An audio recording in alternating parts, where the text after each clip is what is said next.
कैसे हो जाएगा। तब मैंने चेक किया तो देखा कि इसमें आशीष हल्दर की कलाकारी है। तो फिर आशीष हल्दर को हमने कहा कि हमको तो ये जानना चाहिए ना कि किसको किराया दे रहे हैं, कितना में किराया दे रहे हैं और कितनी अवधि के लिए किराया दे रहे हैं, उसी मुताबिक होना चाहिए।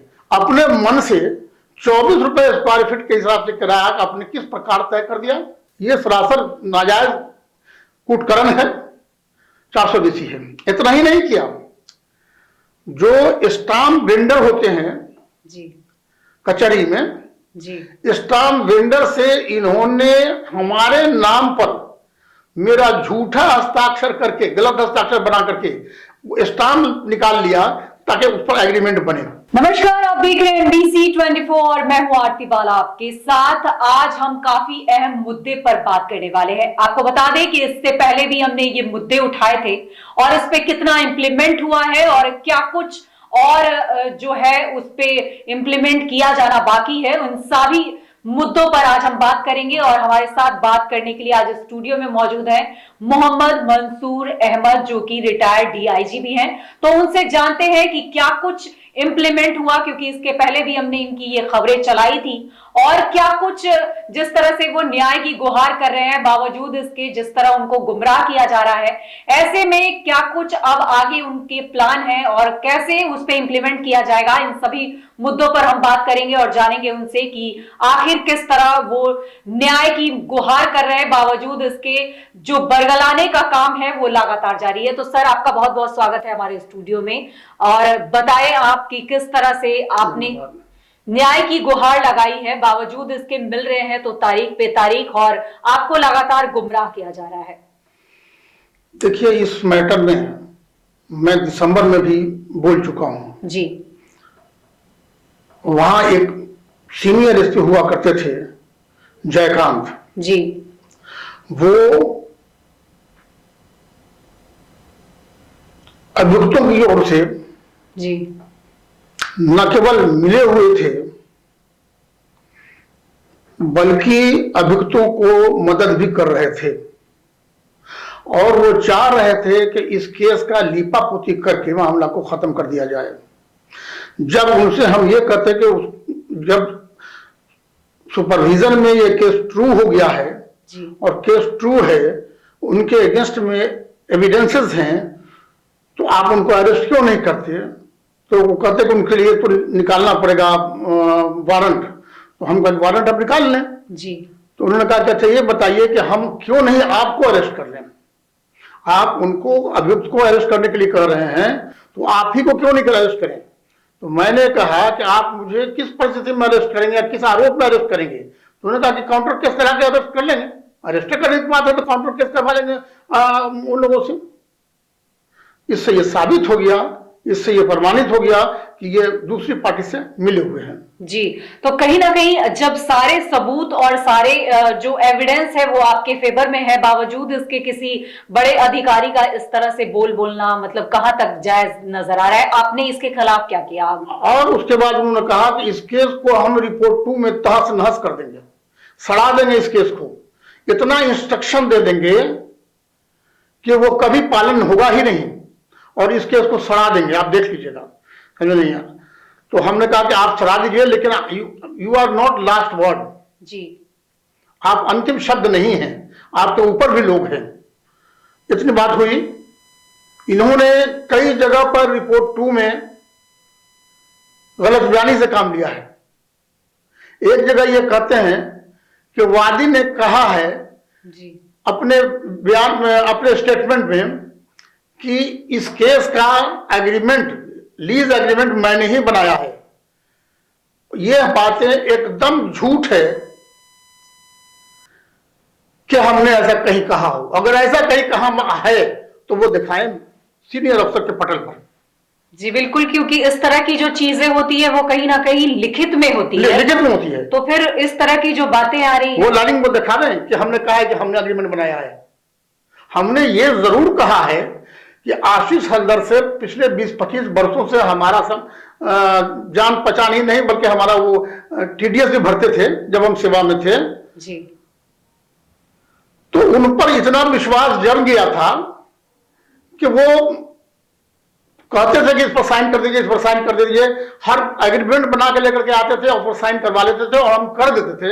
और ये अच्छा नहीं लगता था कि हम कैसे जवाब दें कि जो तो नहीं साहब आप हमको पढ़ के सुनाइए, हम देखना, हमको पढ़ने का मौका दीजिए, हम पढ़ लेंगे। ये हमको अच्छा नहीं लगता था, मोरली अच्छा नहीं लगता था। इसलिए हमने बगैर पढ़े हुए दस्तखत कर दिया और उसका लाभ इन्होंने ये उठा लिया कि अभी 5 महीना के लिए जी रिभा देवी नाम की एक महिला के हस्ताक्षर से एक एग्रीमेंट बना के लेके आए और कहा कि इस पर दस्तखत कर दीजिए। हमने नहीं देखा कि कितना रुपया महीना पर है, लेकिन जब हम महीना पूरा और हमको पैसा प्राप्त हुआ 80,088 रुपया, तो मुझे लगा करी इतना कैसे, क्योंकि हमको कोरोना के पहले जो मेरा किराया था जी 1,91,000 था जी महीना, और वो कोरोना के बाद जो फूला तो 80,000 कैसे हो जाएगा। तब मैंने चेक किया, तब देखा कि इसमें आशीष हल्दर की कलाकारी है। तो फिर आशीष हल्दर को हमने कहा कि हमको तो ये जानना चाहिए ना कि किसको किराया दे रहे हैं, कितना में किराया दे रहे हैं और कितनी अवधि के लिए किराया दे रहे हैं। इन 3 बिंदुओं पर तो हमको जांच करना चाहिए। तो आप उस आदमी को लाइए जिसको हम किराया दे रहे हैं। तो उसके रिभा देवी के पति अशोक सिंह हैं, उसको लेकर के आए और साथ में 5 किलो का एक बैग था जिसमें आटा था कि सर आपके लिए तोहफतन हम लेकर के आए। हम क्यों, इसको हम तो स्वीकार नहीं करेंगे। नहीं सर आप मिठाई नहीं खाते हैं, आप शुगर पेशेंट हैं, ये है वो है, तो आप इसको ले लीजिए। हम कहेंगे नहीं हम नहीं लेंगे, बात खत्म हो गई। उसके बाद उन्होंने फिर कुछ दिन के लिए और मांगा, 5 महीना पूरा होने के बाद हमने कहा कि नहीं अब हम किराया पर नहीं देंगे जी। हमें नहीं है, हमारा किराया उतना ही होना चाहिए जितना के कोरोना में बंद होने के पहले था जी, उसी मुताबिक होना चाहिए। अपने मन से 24 रुपए स्क्वायर फीट के हिसाब से किराया आपने किस प्रकार तय कर दिया, यह सरासर नाजायज कुटकरण है, 420 है। इतना ही नहीं किया, जो स्टाम्प वेंडर होते हैं जी कचहरी में, जी स्टाम्प वेंडर से इन्होंने हमारे नाम पर मेरा झूठा हस्ताक्षर करके, गलत हस्ताक्षर बना करके स्टाम्प निकाल लिया ताकि उस पर एग्रीमेंट बने। और उस एग्रीमेंट को बनाने वाले थे आशीष हल्दर। इसी के बारे में एक जगह जयंतकांत सीनियर एसपी ने कहा, इन्होंने स्वीकारा है कि एग्रीमेंट हमने ही बनाया है। एकदम झूठ, इतना गलत कि जयकांत एक पुरुष है और उसके लिए हम कह दें कि नहीं ये महिला है, उतना ही गलत होगा जितना कि ये बात गलत है। जी सर, मैं आपको इस चीज के रिगार्डिंग पूछना चाहूंगी कि जैसे आपने कहा कि इस तरह की चीजें हुई मेरे साथ और हमने कभी उस पर अमल नहीं किया, हमने कभी उसको बारीकियों से नहीं देखा। तो सर आप एक रिटायर्ड डीआईजी हैं, आपने बहुत दुनिया देखी है, बहुत तरह की ऐसी चीजें देखी होगी, लेकिन आपको लगता है कि जब इस तरह के बड़े जब डिसीजन लिए जाते हैं या फिर कुछ तरह बड़े जब किए जाते हैं और उस पर इस तरह के अंधे विश्वास कर लेना और उसके बाद फिर आप अमूमन इस तरह की चीजों को देखा होगा आपने कि इस तरह की धोखाधड़ी के मामले हमेशा सामने आते रहे, बावजूद इसके आपने ये कैसे कर लिया? क्योंकि कहीं ना कहीं एविडेंस भी उसी आधार पे बना। देखिए हम बता रहे हैं आपको, आशीष हल्दर से लगभग 20-25 वर्षों से हमारा संबंध है, जान पहचान है जी। और इतना अच्छा संबंध था कि ये हमारे घर पर जाते थे, मैं इनके घर पर आता था। इनके यहाँ एक बार डकैती हुई थी तो उसमें इनके मदद में हमको लेके गए थे अपने घर पर। पाटलिपुत्र थाना के लोग आए हुए हैं, जैसा आप आइए कि आप मदद कीजिए जो पूछेंगे जी। तो मैं उसमें गया। ये हमारे आम के दिनों में ये हमारे घर पर जाते थे, हमारे बागीचा में जो आम इनको खाने में टेस्टी लगता था वो आम तोड़ के ले जाते थे और हम इनको पैक कर देते थे।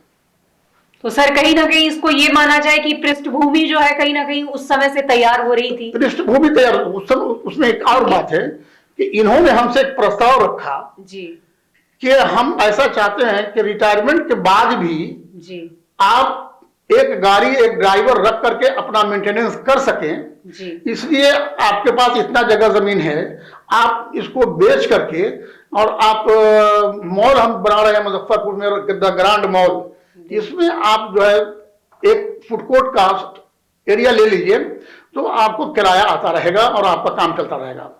मुझको इसकी बात बहुत अच्छी है, बहुत हमदर्दाना लगी। तो हमने कहा कि मेरे पास तो पैसा नहीं है, लेकिन कुछ जगह जमीन को हटा करके मैं ले सकता हूं। तो इस तरह मैंने एक शहर के जमीन को हटा करके इसको जो है सो पैसा दिया। उसके बहुत दिनों के बाद इसने 17 में, जहां तक मुझे याद आ रहा है, रजिस्ट्री किया। ये इतना बड़ा झूठा इंसान साबित हुआ। ये अपने फायदे के लिए, ये आशीष हल्दर जी कुछ भी कर सकता है, कुछ भी करा सकता है। सर, मैं एक और चीज जानना चाहूंगी आपसे कि आपने देखा कि हमेशा से इनका आना जाना रहा, इनका रवैया एक सॉफ्ट कॉर्नर आपके ईद, बकरीद, पर्व त्योहार सब में आना जाना, खाना पीना। जी। तो सर, आपके घर में कौन कौन रहते हैं और इस केस को अमूमन कौन हैंडल करता है? एक्चुअली देखिए, हमारे घर में एक हम हैं जी, एक मेरी वाइफ है जी, और एक मेरा बेटा है जी, जो अभी लॉ कर रहा है, जी, कंप्लीट नहीं हुआ है। तो तीनों आदमी मिल करके इसको हैंडल करते हैं। हालांकि वाइफ ने कहा था जी, कि आप इसको पढ़ करके दस्तखत कीजिएगा। उनका भी दस्तखत हमने बनवा दिया एग्रीमेंट पर। हम जो आशीष जी गलत थोड़ा करेंगे, और अपने बेटा से भी कहा करके हमने बनवा दिया। उसका नतीजा ये हुआ कि 2 लाख रुपया के महीना के किराए को इन्होंने 24 रुपये पर मंथ के हिसाब से, यानी 80,088 रुपये पर ले आए। तब आंख खुली। अगर 80,088 रुपया पर नहीं लाते और बाकी पैसा का बकाया जो तो 17 से चला आ रहा है, जिसका किराया जो है नीरज गांधी और अशोक सिंह, उसके पास बकाया है। जी सर, तो शुरुआत के दिनों में जब आपको पता चली तो उस पे आपने क्या पहल किया? कौन शुरुआत के में? तो जब आपको इस मामले के बारे में 17 में जी, जब हमको किराया मिलता था तो 1,19,000, 1,91,000 और कुछ मिलता था, तो उसमें कोई इतराज कुछ नहीं था। इसने ये भी किया कि टीडीएस का पैसा काट करके, उस एग्रीमेंट में तय था कि टीडीएस का पैसा नियमानुसार काट करके, यानी 10% होता है शायद, काट करके ही हमको किराया देंगे। तो ये टीडीएस का पैसा भी काट लेते थे हमारे किराए से जी, और टीडीएस में जमा भी नहीं करते थे। नतीजतन हमको ही जमा करना पड़ता था। ये देखिए, जब पैसा हमारे किराए से इन्होंने काट लिया, टीडीएस के नाम पर जमा नहीं किया, तो अमानत में खयानत किया। जी बिल्कुल। ये आईपीसी की धारा 406 के मुताबिक अपराध बनता है। फिर जमा जो नहीं किया इन्होंने इनकम टैक्स में, सरकारी पैसे का गबन हुआ जी, वो आईपीसी की धारा 409 में बनता है। तो सर, जयंत कांत के अलावा आपने कभी कहीं और पहल नहीं की? क्योंकि इतना बड़ा मुद्दा है, दूसरे की आप रिटायर्ड डीआईजी भी हैं, सीनियर सिटीजन भी है, सीनियर सिटीजन भी है, क्योंकि सीनियर सिटीजन को भी तो अलग से प्रेफरेंस मिलता है। तो आपको क्या लगा कि आपने गुहार लगाई? उसके बाद पहले नोटिस का सिलसिला चलता रहा जी, नोटिस भेजने का, फिर जवाब आने का, ये सब सिलसिला चलता रहा। अब जो से ये अति हो गया, ये जो अभी जो मामला बना है जी, ये अति हो गया। तो मैं इसके लिए इन लोगों को नोटिस दिया। नोटिस में रोहन सिंह ने कहा कि छोड़िए, माफ कर दीजिए। रोहन सिंह कौन है सर? वो फीमेल था जी, एक किराएदार था, और इसने कोई जवाब नहीं दिया नीरज गांधी ने। नतीजा ये हुआ कि हमने इन लोगों पर चेक बाउंस करने के सिलसिले में जी लगभग 6 केस किया जी, जो अभी न्यायालय में विचाराधीन है। इन्होंने हमको जब दबाव पड़ा कि भाई हमारा दबाव पड़ा कि आप किराया इनका दीजिए, तो उन्होंने हमको 21 चेक दिए, चेक यानी back dated, post back dated जी 21 चेक दे दिए। 21 चेक में सिर्फ 6 चेक इन कैश हुआ और 15 बाउंस कर दिया। फिर इस पर हम केस लाए जो अभी विचाराधीन है। लेकिन जिस तरह की हरकत इसने किया और हमारा पैसा पिछला बकाया किराया का लगभग कई महीनों का कुल मिला के 55 लाख हुआ, तो उस 55 लाख के अगेंस्ट में भी मैंने मुजफ्फरपुर थाना में, मुजफ्फरपुर कचहरी में, कोर्ट में केस दायर किया जो मनी सूट है जी, जो मनी सूट है। और उसके बाद इन सारे कहानियों के बीच इर्द गिर्द क्राइम भी घुसा हुआ है, क्रिमिनल ऑफेंस जी। तो मैंने क्रिमिनल ऑफेंस में भी केस किया, जिसका धारा 419, 420, 406, 120 बी, 34, 467, 468 इत्यादि में केस किया। ये मामला जो जयंत काम के पास है जी, ये इसी केस में है। वो जो चेक बाउंस वाला मामला उसमें नहीं है जी, ये इस केस में है। तो इस केस में चेक वो जो है सो उम्मीद हमसे भी रखते थे। वो बाहरी आदमी से कभी कभी फोन कराते थे कि अगर आपको दिक्कत हो एसपी के या डीएसपी के या किसी केस की पैरवी में तो आप हमको कहिएगा, हम आपका काम करा देंगे। तो बाहरी आदमी जिसकी कोई पहचान नहीं है, सड़क छाप है, वो एक रिटायर्ड डीआईजी को कहे कि हम करा देंगे, है नहीं, इससे पता क्या चलता है मेरी भगत? जाहिर सी बात है। और जयंत कांत का रुझान अगर देखा जाए तो उस साइड से क्यों है सर? क्योंकि आप तो सीनियर सिटीजन हैं और दूसरे रिटायर्ड डीआईजी भी हैं, तो रुझान तो आपके प्रति होना चाहिए कि एक तरफ प्रशासन कहती है कि हम ऐसे लोगों को जस्टिस दिलाएंगे, न्याय दिलाएंगे, और दूसरी तरफ आपके फेवर में ये केस होता नहीं दिख रहा है क्योंकि ये लीपापोती है। और आप एक जगह देख लेंगे कि इस केस को उसने कैसे बर्बाद किया है। ये रिपोर्ट 2 उसी का है जो 28/12/22 को निकाला है। ये जयंत कांत का दस्तखत है। उल्टे खुले तौर पे उन्होंने चुनौती भी दी है कि हम लिपापोती कर देंगे और आपको अरेस्ट कर लेंगे जी, समझे नहीं? तो इस तरह के लूज टॉक अगर इस तरह से किए जा रहे हैं तो इसका तो साफ मतलब बन जाता है कि आप कहीं ना कहीं आपके रुझान है उनको मदद करने की। जी बिल्कुल, अपोजिट पार्टी को यानी क्रिमिनलों को मदद करने की, अपराधियों को मदद करने की, अभियुक्तों को मदद करने की, ये रुझान है जी। अब देखिए जो लिखता है, अन्य किराएदार के द्वारा यदि कोई कांड अंकित कराया गया है तो उसका ब्यौरा प्राप्त कर कांड देने की अंकित करें। स्पष्ट है जो उसने कहा था कि आप पर भी तो केस काउंटर केस करा कर उनकी बातों से कहीं ना कहीं लगता है कि उन्होंने जो है करा दिया है और तब ये ब्यौरा दे रहे हैं कि आप प्राप्त करके किया है कि नहीं किया है जी, हाँ नहीं। फिर इन्होंने एक जगह लिखा है, पुलिस अधीक्षक नगर को आदेश दिया जाता है कि उपरोक्त बिंदुओं पर किए गए अनुसंधान की समीक्षा एवं जांच स्वयं कर कांड में निर्णय लेते हुए प्रगति प्रतिवेदन संबोधित करें। वो क्या वो तो सुपरवाइज कर दिए, दोबारा तो सुपरवाइज नहीं कर सकते। किसी एक केस का सुपरविजन दोबारा नहीं हो सकता है। तो या तो सीनियर अफसर कोई करे, आईजी, डीआईजी, डीजी रैंक का अफसर, बिल्कुल, या तो जो मैंने बताया कि कमेटी बनाया जाए और उस कमेटी के नजदीक ये इससे लेकर और भी बाकी जितने दस्तावेज हैं, जितने भी लीज बॉन्ड हैं, उसको रखा जाए और इसने जितनी बातें कही है इसमें कौन कौन बात गलत है उसको प्रूफ पर रिकॉर्ड के आधार पर। बिल्कुल, जैसे एक जगह इन्होंने कहा है कि इन्होंने स्वीकार किया है कि वादी का ही सभी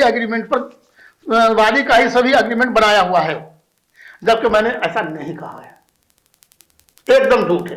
अगर वो साबित कर दें कि हमने कहीं पर कहा है कि हमारे द्वारा बनाया गया एग्रीमेंट, तो मैं जीवन भर के लिए उनका गुलाम हो जाऊंगा। तो सर आपने जैसे कहा कि वो टोटली उनकी रुझान उन तरफ है, तो इसीलिए ये सारी बातें निकल कर सामने आ रही है कि जो भी एग्रीमेंट हुआ वो मेरे स्वेच्छा से हुआ, मेरे अकॉर्डिंग हुआ, जबकि ये सारी बातें तो गलत है। ये सारी बातें गलत है। ये बात गुड फेथ में मैंने दस्तखत किया, आज भी कह रहा हूं। मैंने ये नहीं कहा कि स्वेच्छा से हुआ, बल्कि मैं ये कह रहा हूं कि एग्रीमेंट तो बात हो गई, बिल्कुल। अब एग्रीमेंट करके आशीष हल्दर लेकर के आए और कूटकर्म ये किया इन्होंने कि जो एग्रीमेंट का ये जो बनता है, अभी बताएगा मैं, जो कचहरी में मिलता है उसका कागज, है क्या चीज, बॉन्ड पेपर नहीं, बल्कि उसको बॉन्ड पेपर भी कह ले सकते हैं, या नहीं, एक पेपर होता है जिस पर लिखा जाता है, जो गवर्नमेंट के रुपया का छाप होता है। अरे हाँ, क्या कहते हैं उसको, अभी इसके पहले हम बोले हैं नोटरी फॉर्म में बॉन्ड पेपर मिलता है। हाँ, तो वही वो भी ये लोग हमारे दस्तखत करके हमारे नाम से अपने निकाल लिए, तो ये 467 468 हो गया। दूसरे की जो हमारा पैसा हुआ उसको गबन कर लिया, तो ये 406 में चला गया। और गवर्नमेंट का जो टीडीएस इन्होंने जमा नहीं किया, हमको लास्ट में जमा करना पड़ा, तो वो 409 हो गया, सरकारी पैसे का गबन। तो अगर इसकी जांच अगर पूरी बारीकी से की जाए तो ये तो जो भी उन्होंने जो भी गलत चीजें की है या फिर साइन किया है, जैसे आपने कहा कि मेरे पेपर निकाल के, मेरे दस्तावेज निकाल कर और उस तरह से साइन किए गए, तो ये तो सारी बारीकियां जो अगर दिखाई जाए तो ये तो पूरी की पूरी मतलब कहीं ना कहीं ये धांधली पे केस पूरी तरह से टिकी हुई है। और दूसरी तरफ जो आपने जिनका नाम लिया कि वो हैंडल कर रहे हैं इस केस को, वो पूरी तरह से गुमराह कर रहे हैं, क्योंकि सारा फेवरेबल तो आपकी तरफ, सारा जो है तो उसका 420 जो आशीष हल्दर जो है जी, ये जो है तो उनके पक्ष में जा रहा है, अभियुक्तों के पक्ष में जा रहा है। ये रिपोर्ट 2 जो निकला है, इस रिपोर्ट 2 में ये कहते हैं कि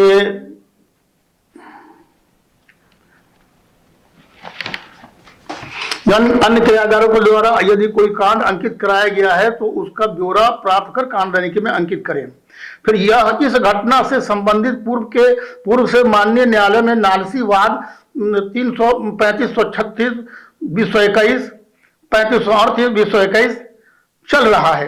एक्चुअली ये नालसीवाद नहीं चल रहा है, ये बैंक का जो चेक बाउंस किया है वो चल रहा है। इन्होंने उस बात को छुपा दिया। और नालसीवाद क्या, नालसीवाद में होता है कंप्लेंट केस जी, तो हमने तो कोई कंप्लेंट केस नहीं किया, नहीं, ये तो जो चेक जो बाउंस किया है उनका, उसके आधार पर चेक को जमा किया है, ये झूठ बोल रहे हैं, गलत रूप लिख रहे हैं। और देखिए अन्य बिंदुओं पर भी अनुसंधान करते हुए कानून को संबोधित करें। पुलिस उपाधीक्षक नगर को आदेश दिया जाता है कि उपरोक्त बिंदुओं पर किए गए अनुसंधान की समीक्षा कर एवं जांच में निर्णय लेते हुए प्रगति प्रतिवेदन समर्पित करें। अनुसंधान जारी है, आगे भी प्रतिवेदन दिया जाएगा। आपको बताते हैं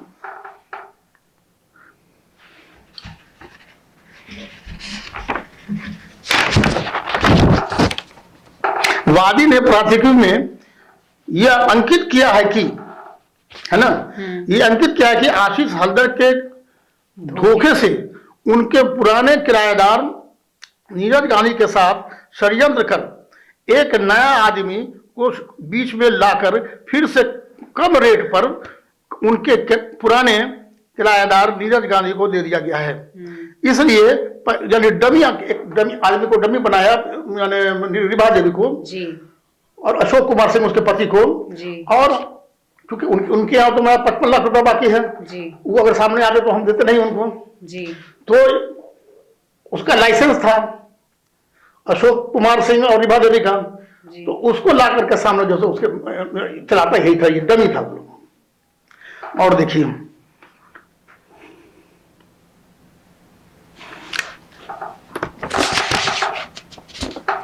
वादी ने प्राथमिकी में यह आरोप लगाया है कि आशीष हल्दर के धोखे से पड़ चुके हैं। यह भी आरोप है कि नीरज गांधी और रोहन सिंह ने कुल 12,22,200 रुपए का 21 पोस्ट डेटेड चेक विभिन्न छोटी छोटी राशियों की भिन्न भिन्न तिथि के साथ दिया, किंतु उसमें केवल 6 चेक 3,49,200 का ही इनकैश हो सका और बाकी 15 चेक बाउंस कर गया। इस संबंध में भी पुलिस अधीक्षक द्वारा पर्यवेक्षण के दौरान जांच सही पाया गया है। अनुसंधान उक्त चेक के संबंध में संबंधित बैंक से सत्यापन कर कांड देने की में अंकित करें। अब देखिए ये जो केस दे रहा है नालसीबाज जो दे रहे हैं, नालसीबाज संख्या नहीं दिया 435 और 36 37, वो जो है नालसीबाज नहीं है, चेक बाउंस करने का बात होगा। वादी द्वारा इस मामले में न्यायालय में वाद संख्या 3536 ऑब्लिक 2021 एवं 3538 ऑब्लिक 2021 फाइल किया गया है। ठीक है, ये चेक बाउंस का फाइल है,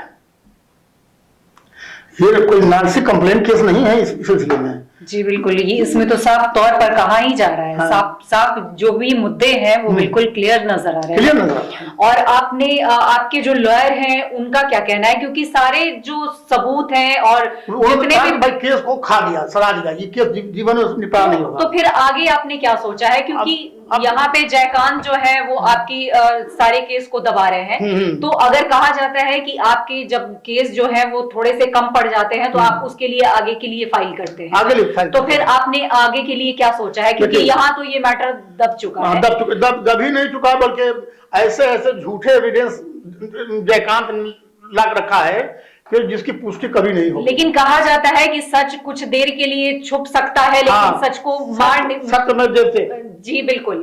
तो एक तरफ आप पूरी तरह से सही हैं और आपको झुकाने की कोशिश की जा रही है, तो आगे आपका स्टेप क्या होगा? यही पहला स्टेप के लिए मैंने अभी इस पिटीशन में अनुरोध किया है डीजी महोदय से जी कि आप एक कमेटी का गठन करें जी, जिसमें मुख्यालय स्तर के सीनियर आईपीएस अफसर हों जी, और जिन्हें वो मुनासिब समझे उन्हें रखें, और एक एक कागजात का, हमारे बयान का, उसके बयान का, किराएदार के बयान का और लीज का सबका समीक्षा करें, चाहे इसमें 1 दिन लगे या 15 दिन लगे, और उसके बाद समीक्षा टिप्पणी दें हु इज राइट। जी बिल्कुल। और मैं एक चीज कहना चाहूंगी कि चूंकि आपका इतना जेन्युइन केस है और उसके बाद आप सीनियर सिटीजन रहे हैं, बिहार को अपनी इतनी दिनों की सेवाएं दी है, तो आपने कभी नीतीश कुमार से मिलने की कोशिश नहीं की? क्योंकि उन्होंने हमेशा से कहा है कि ऐसे लोगों के लिए हम हमेशा ढाल बनकर खड़े रहे हैं, तो आपने कभी पहल नहीं की इसके लिए? देखिए, नीतीश कुमार जी के हमको कभी मौका नहीं मिला, हमारा चिट्ठी जाता है, आप रिटर्न बैक हो जाता है। तो आप तो यहाँ के मतलब ठीक है, रिटायर्ड डीआईजी भी रहे हैं, आपने लेकिन अपनी इतनी अच्छी सेवाएं दी है, तो आपने लेकिन वो कहते हैं कि अपने कंसल्टिंग डिपार्टमेंट में जाइए, तो हम कंसल्टिंग डिपार्टमेंट में आए हैं, पॉलिटिकल राजनीति से कुछ नहीं होगा, इसमें जो भी होगा नियम तो से। आप एक तरफ आप कहते हैं कि जनता दरबार एक तरफ लगता है, गए थे जनता दरबार में, गंगवार साहब के यहाँ गए थे जी, गंगवार साहब ने बैठाया हमको जी, अच्छे से बैठाया जी, और उसके बाद वो जनता दरबार कर रहे थे जी, उसके बाद उन्होंने कहा कि थोड़ा देर बैठे, फिर थोड़ी देर के बाद डीजीपी साहब का बुलाहट आ गया, तो फिर वहां से उठ कर चले गए। उन्होंने हमारा कोई कंसिडर नहीं किया कि कौन आए हुए हैं, क्या है, क्या उद्देश्य है, क्या मकसद है। ये मुख्यमंत्री नीतीश कुमार के जनता दरबार की बात है? हाँ, जनता दरबार के अगुआ जो आईजी एडीजी श्री गंगवार साहब की बात कर रहे हैं। कोई पहल नहीं हुई? कोई पहल नहीं हुई, पहल क्या, पूछताछ तक नहीं हुई। हाँ, डीजीपी साहब ने हमको बुलाया था एक दिन 30 तारीख को, या उस दिन बुलाया था जिस दिन हमारा फ्राइडे था, जुमा का नमाज था, 12:30 में बुलाया था, अब 12:30 में मेरा नमाज होता है, इसलिए हम नहीं पहुंच सके। उसके बाद फिर कोई खबर नहीं आई। तो आपने बड़े स्तर पे फिर पहल करने की कोशिश नहीं की, क्योंकि तुरंत निपटारे की बात, इधर की बात है, जनता दरबार में तुरंत निपटारे की बात होती है। जनता दरबार में निपटारे की बात होती है, तो हम तो सामने आपको कह रहे हैं कि हमसे गंगवार साहब जनता दरबार ले रहे थे, लेकिन ये भी नहीं पूछा गया, जबकि वहां आधा घंटा वो हमको बैठाए, लेकिन ये भी नहीं पूछा गया कि आप किस सिलसिले में आए हैं, ये भी नहीं पूछा गया। हम तो नाम खोल के बोल रहे हैं, ये सुना दीजिएगा, ये गंगवार साहब सुन रहे होंगे, इस पर उनको यानी दीर्घायु बढ़ाए। अब आपने क्या सोचा है? आप जनता दरबार गए, आपने बड़े अधिकारियों से गुहार लगाई, अब क्या सोचा है? अब इसका रिजल्ट देख लेते हैं, जो अभी हमने डीजी साहब को दिया है और फिर गंगवार साहब को दिया है, जी, इसका रिजल्ट देख लेते हैं। और अनुरोध किया कि कमेटी बनाकर इसका जांच किया जाए। जी। और इसके बाद जो है नहीं होता है तो फिर अनेक्स्चर करके इसको हाई कोर्ट में जाएंगे, बिल्कुल, किसका इंसाफ कराया जाए। और वहां के बाद फिर प्रेस कॉन्फ्रेंस में आऊंगा कि अभी का वर्तमान प्रोग्रेस ये है। अब एसपी द्वारा कहना कि हम आप पर केस करा देंगे, हम आपको अरेस्ट करा देंगे, काउंटर केस करा देंगे, क्या पता नहीं चलता है कि एक अपने सीनियर कलीग को जो इस तरह की बात कर रहे हैं, कितनी गिरी हुई बात है।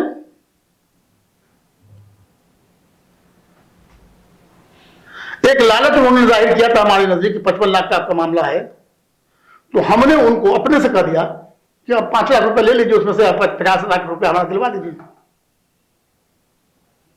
उन्होंने कहा कि अच्छा नहीं लगता है, अरे नहीं, इस तरह की बातें हुई थी, इस तरह की बात खुलेआम खुलेआम का मतलब कि अपने जैसे एक कक्ष है, एक रूम है जी, तो रूम में अपने ले गए, बैठ के बतियाए उनसे। मतलब हर मुमकिन कोशिश की गई कि हाँ, किसी भी तरह इस मुद्दे को दबा दिया जाए और किसी भी तरह ये जो मामला है वो आगे ना पहुंचे। जब दबा देने की का प्रयास हुआ तो ये रिपोर्ट 2 उन्होंने निकाला, जो आपने देखा जी, ये 28/12 को जी, 28/12 को रिपोर्ट 2 निकाला इस केस में, जो केस को एकदम लिपापोती करके बुरा गलत इंस्ट्रक्शन दे करके, झूठ सच इंस्ट्रक्शन दे करके कि आयु से जीवन भर उसका अनुपालन नहीं हो सके। तो क्या आपके पास किसी तरह के ऐसे दबिश वाले कभी कॉल या फिर कभी ऐसा कुछ नहीं, कि आप इस जो भी मुद्दे हैं इसको उठा लें या फिर जो भी चीजें नहीं हुए? तो मुझे तो यही लगता है कि आप जिस राह पे चल रहे हैं और जिस तरह से आगे बढ़ रहे हैं, शायद उम्मीद करते हैं कि ये जो है थोड़े दिन के लिए ये सारी चीजें हो रही है, लेकिन जिस तरह से केस के सारे रिकॉर्ड बनते आ रहे हैं उसके अकॉर्डिंग तो यही लगता है कि अंततः न्याय तो आपको मिलना ही चाहिए, क्योंकि आपके सारे मुद्दे जो हैं वो कहीं ना कहीं जेन्युइन नजर आ रहे हैं। और आपने बोला है कि हाई कोर्ट तक हम पहुंचेंगे, हाई कोर्ट क्या, सुप्रीम कोर्ट तक पहुंचेंगे, सुप्रीम कोर्ट तक पहुंचेंगे। तो उम्मीद हम यही करेंगे कि आपके जितने जेन्युइन केस हैं और इस पे जल्द से जल्द, और मांग करता हूं मैं ये भी जी कि जयंतकांत का जी कि सर्विस कितने दिनों की हुई और उसका धन कितना है उसके पास, सर्विस के एतबार से वेतन कितना मिला और अर्जित कितना हुआ, इसका भी जांच किया जाए। बहुत इंपॉर्टेंट बात। बिल्कुल, ये बहुत जेन्युइन बात कही है आपने, क्योंकि जिस तरह से एक तरफ सरकार जो है वो लगातार कह रही है कि हम सीनियर सिटीजन की इज्जत करते हैं और हमेशा करप्शन के खिलाफ आवाज उठाने की बात कही है, और वहीं दूसरी तरफ हमारे साथ रिटायर्ड डीआईजी हैं जो कि न्याय की गुहार लगा रहे हैं, बावजूद इसके अगर इनको मिल रही है तो दबिश और लीपापोती करने का जो कहा जाए कि लीपापोती करने की नसीहत दी जा रही है। तो ऐसे में जनता खुद देख रही है कि किस तरह के यहाँ पे करप्शन का बोलबाला नजर आ रहा है। ऐसे में हम चाहे लाख दावे कर ले कि बिहार में सब कुछ ठीक है, तो अगर सब कुछ ठीक है तो फिर अगर इनके जो मुद्दे हैं उस पे आप खुद अमल कर सकते हैं, खुद सोच सकते हैं कि इस मुद्दे पर आखिर क्या कहा जाए कि बिहार में वाकई एक तरफ से कहा जा रहा है कि बिहार सुशासन की राह पर निकल चला है और दूसरी तरफ सीनियर सिटीजन जो है वो लगातार न्याय की गुहार कर रहे हैं। अगर बड़े अधिकारी इनकी नहीं सुनेंगे तो फिर आप खुद सोच सकते हैं कि आम जनता का मालिक आखिर कौन होगा, आम जनता का मालिक कौन होगा। और एक बात और, मैं वही आदमी हूं कि हमको एक पंपलेट मिला कि आप कसम खाइए, शपथ लीजिए कि मैं दारू नहीं पीऊंगा, अब से दारू नहीं पीऊंगा। तो हम कहा कि भाई मैं तो पीता ही नहीं हूं क्योंकि मेरे धर्म में ही नहीं है जी नहीं पीना। तो इन्होंने हमको सस्पेंड कर दिया, क्या क्या हमारा सबका काम हुआ कि सरकार के साथ इन्होंने सहयोग नहीं किया। अरे भाई अब से दारू नहीं पीऊंगा, इसका मतलब कि तब से हम पी रहे थे, इसका मतलब तब से हम कन्फेस कर रहे हैं इस बात को, अब से नहीं पिएंगे जब से हम दस्तखत कर रहे हैं ये शपथ पत्र पर, पहले हम पीते थे। तो इस पर हमने नहीं किया। और सुनील कुमार जो इनके विधायक हैं अभी, जो उस वक्त एडीजी हुआ करते थे हेडक्वार्टर, ये सारा द्वेष में, पूर्वाग्रह में ये सब आरोप लगाया गया था और नीतीश कुमार ने इस पर जो किया सो आपको बता दिया। नीतीश कुमार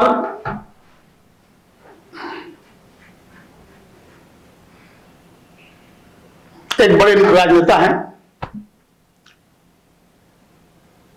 इसलिए उनके बारे में कुछ कहना अतिशक्ति होगा। ठीक है, लेकिन आप एक जनता की हैसियत से एक रिटायर्ड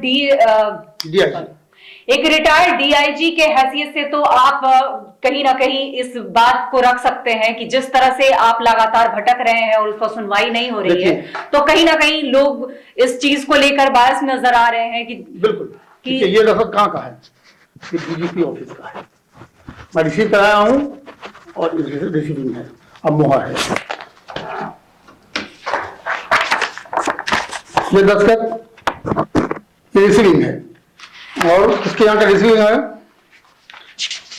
आईडी गंगवार साहब के यहाँ का, समझ गए।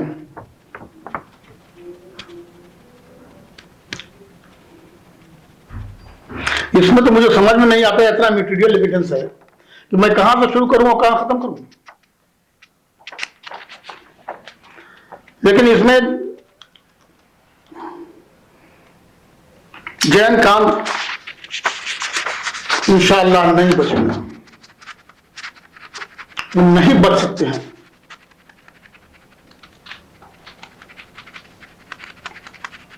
इसलिए कि एविडेंस वो कहां ले जाएंगे, जो जो चीज लिखा है उन्होंने उसका तो कोई आधार देंगे ना, तो आधार बना रहे। तो आप हमारे चैनल के माध्यम से अगर कुछ कहना चाहें तो आखिरी जो भी आपकी मांग है अपनी। मैं माननीय मुख्यमंत्री महोदय से ये अनुरोध करूंगा कि जो उन्होंने कहा है कि हमारे राज्य में सब ठीक है और सुशासन है, इसको स्थापित करने की दिशा में कुछ अहम पहल करें और इस केस को भी देखें। और जिन्होंने भी आपके और जिन्होंने हमको तंग किया इस बुढ़ापे में, मैं लाठी लेके चलता हूं, कहां मेरी लाठी, वो मैं लाठी लेके चलता हूं, किसी के सहारे चलता हूं, ये दोनों को उठा करके लोग हमको गाड़ी पर बैठाते हैं, फिर भी मैं जो जुनून है मैं छोड़ नहीं सकता हूं आखिरी सांस तक। नीतीश कुमार जी से यही अनुरोध है कि वो मुख्यमंत्री के दायित्व का पालन करें और बड़े पदाधिकारी डीजीपी साहब से, आईजी गंगवार साहब से अनुरोध है कि जिस तरह एक दिन मैं उनके यहाँ गया जनता दरबार में कहने के लिए, लेकिन बिना कुछ पूछे हुए बैठाए बताया, आधा घंटा बैठा के डीजी साहब आ गए, उनको बुला लिया, वो चले गए।